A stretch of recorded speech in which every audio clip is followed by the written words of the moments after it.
All right, so after reading the fourth chapter of Chun and Evans, I ran across a couple things that I find meaningful.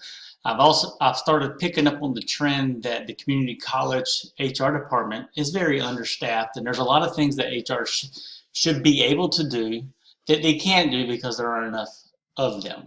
As I mentioned in my previous post, we have one full-time director of HR and a part-time assistant that works 20 hours a week. So you can probably estimate or guesstimate that organizational development is somewhat lacking at our college from the HR perspective. We push professional development for faculty a lot, and when I say a lot, we have days set aside.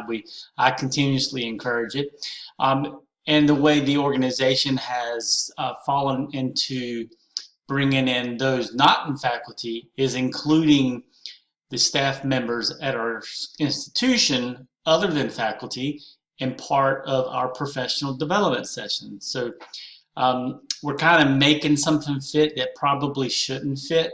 I'm sure that I'm not part of their meetings, but I'm sure in the meetings they address best practices and those types of things.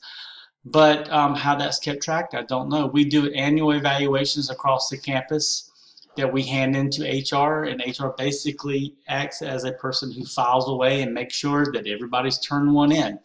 We all have our professional development plan. We all do a SWOT analysis. What are our strengths, weaknesses, opportunities, and threats?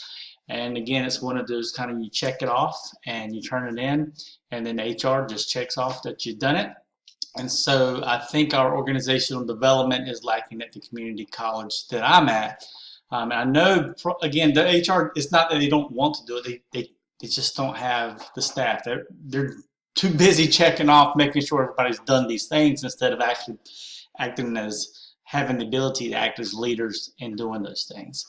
One of the things I really found fascinating in the reading was something that kind of resonates with me in my profession, my research project for my dissertation, is the 3 stages of unfreeze, move, and refreeze, and how you have to get people to understand that there needs to be change before you can change them. And that's true for organizational development, that's true for professional development.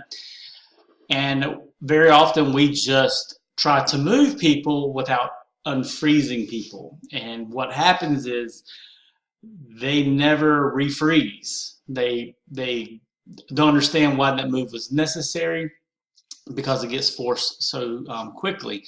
And so in my leadership role on campus, I'm trying to explain the why before we do the how and when. So why do you need to move? And again, that's part of the unfreeze part, which I think is probably true for any type of development, be it organizational development or professional development. So anyway, I found that very insightful. I thought this chapter was pretty good about nailing on some things that resonate with me as a faculty member, and how, at some point, if I'm ever in a leadership role, I would want HR to be more a part of professional development and not just being someone who checks off the list, but showing the purpose behind that.